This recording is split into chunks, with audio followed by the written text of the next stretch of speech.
C Joseph Vijay எனும் நான்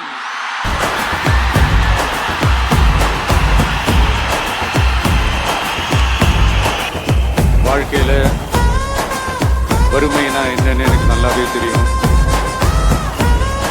பசினா என்னன்னு எனக்கு நல்லாவே தெரியும். நான் ஒன்றும் பெரிய மன்னர் பரம்பரையில இருந்தெல்லாம் வந்துடல.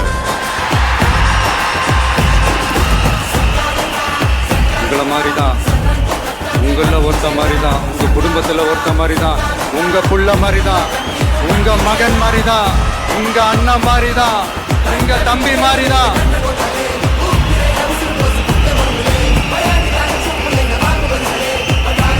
அப்படிதான் நான் உணர்றேன்.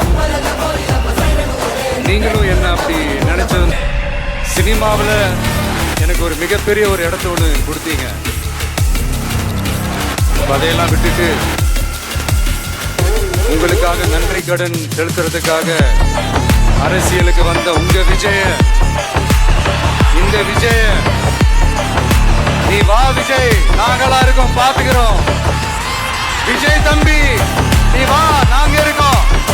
விஜய் தம்பி நீ வா, நாங்க இருக்கோம். அண்ணா நீ வாடா, நாங்களா இருக்கோம். நண்பா நீ வா நண்பா, நாங்களா இருக்கோம் சொல்லி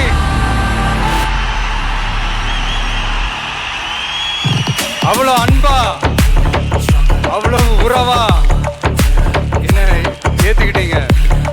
இந்த ப்ராசஸ்ல எனக்கு எவ்வளவோ கஷ்டங்கள், எனக்கு எவ்வளவோ இந்த அவமானப்படுத்தினதெல்லாம் ஒரு பக்கம் இருந்தாலும் எனக்காக கூட நின்ன உங்களுக்கும் அதே மாதிரி கஷ்டங்கள், அதே மாதிரி அவமானங்கள்,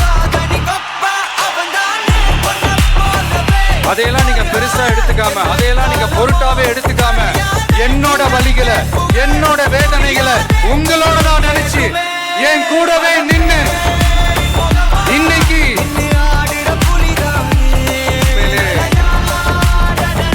என்ன சொல்றதுன்னு எனக்கு தெரியல.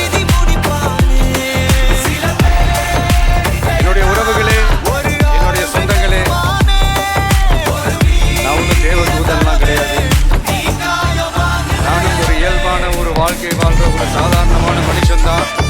நான் முன்னாடியே சொன்ன மாதிரி அது செய்வேன், இது செய்வேன்னு பொய்யான வாக்குறுதிகள்லாம் கொடுத்து நான் ஏமாற்ற மாட்டேன். எது சாத்தியமோ அது மட்டும்தான் நான் செய்வேன்.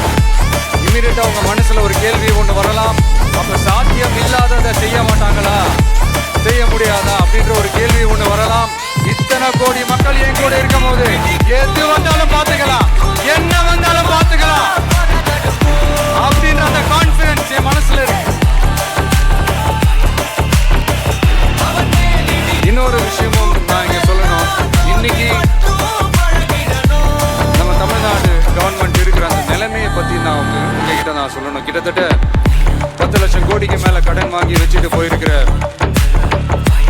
இன்னைக்கு